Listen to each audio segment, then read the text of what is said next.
November 4వ తారీఖు 5వ తేదీన మీరు బెంగళూరు మహానగరంలో అందుబాటులో ఉంటారని వింటున్నాను సార్. ఎస్.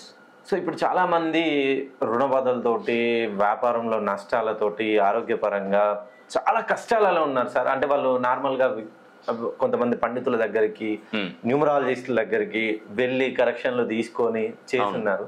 వాళ్ళందరూ చూపించలేని సమస్యకు పరిష్కారం మీరు చూపిస్తారా?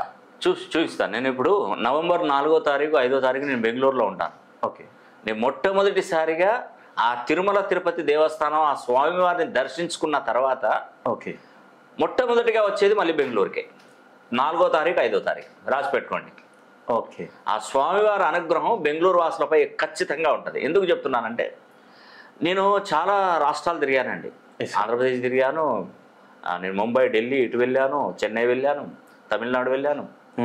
సో ఈ కర్ణాటక స్టేట్ కూడా నాకు తెలిసిందంటే కర్ణాటక స్టేట్లో ఉన్నటువంటి వాళ్ళకి ఆ భగవంతుడు ఎందుకు ఇచ్చాడో నాకు తెలియదు, కానీ సంపన్నులు తొందరగా సంపన్నులు అవుతారండి. వాళ్ళకున్న తెలివితేటలతో, వాళ్ళకున్న నాలెడ్జ్, వాళ్ళకున్న పెట్టుబడులతోనే అస్సలు సూపర్గా ఉంటారు. నేను ఒకతనికి చిన్న కరెక్షన్ ఇచ్చాను, ఒక 10 ఏళ్ల క్రితం ఇచ్చాను. మొన్న రీసెంట్గా వచ్చేసి సార్ నేను 100 కోట్లు సంపాదించారని చెప్పేసి నాకు కండువా పూల బుకే ఇచ్చిపోయాడు. చూసాను సార్. 100 కోట్లు సంపాదించారంటే మరి ఐటీ వాళ్ళు చూసుకొని ఆయన పట్టుకోరా? చాలా మంది అలా బయటకు వస్తలేరు నా దగ్గరికి వచ్చిన వాళ్ళు. అవునండి. ఐటీ పట్టుకుంటారు, 100 కోట్లు సంపాదించాను నేను చెప్తే ఈయన 100 కోట్లు ఎక్కడ సంపాదించాడని ఆయన మీద రైడ్ చేస్తారు. ఉంటుంది కంపల్సరీ. ఓకే.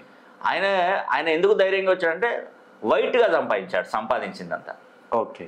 అంతా ట్రాన్సాక్షన్స్ అంతా వైట్గా సంపాదించుకున్నాడు. ఆయన బిల్డర్. ఆ బిల్డర్ కాబట్టి వైట్గా సంపాదించుకున్నాడు. లెక్కలు చూపెడుతున్నాడు ప్రభుత్వానికి. ఆయన ఏం మోసం చేయలే, గవర్నమెంట్ ఏం మోసం చేయలే, నిజాయితీగా సంపాదించుకున్నాడు. ఓకే. నాకు సంతోషం అండి, చాలా సంతోషం. అలా కొన్ని వేల మంది బాగుపడ్డారు నాకు తెలిసి బెంగళూరులో. ఓకే. నిజంగానండి. మీరు బెంగళూరులో నేను 4వ తారీఖు 5వ తారీఖు వస్తున్నాను నవంబర్లో. రండి, ఒకసారి రండి. మీకు ఏదైనా సమస్యలు ఉంటే నాతో చెప్పుకోండి, నేను తీరుస్తాను. నేను చూసే పద్ధతులు కూడా అన్ని నేమాలజీ, గ్రాఫాలజీ, సిగ్నేచరాలజీ, ప్రొనాలజీ, Indian western numerology, Indian western astrology, ప్రశ్నాశాస్త్రం, హస్తరేఖలు, గవ్వలు, తాళపత్ర గ్రంథాలు, అన్ని పద్ధతుల ద్వారా కూడా చూస్తానండి. కాబట్టి ఒకసారి వీలైతే కలుసుకునే ప్రయత్నం చేయండి. ఆ పరమేశ్వరుడి అనుగ్రహం, ఆ సుబ్రహ్మణ్యేశ్వర స్వామి అనుగ్రహం మీకు తప్పకుండా కలుగుగాక.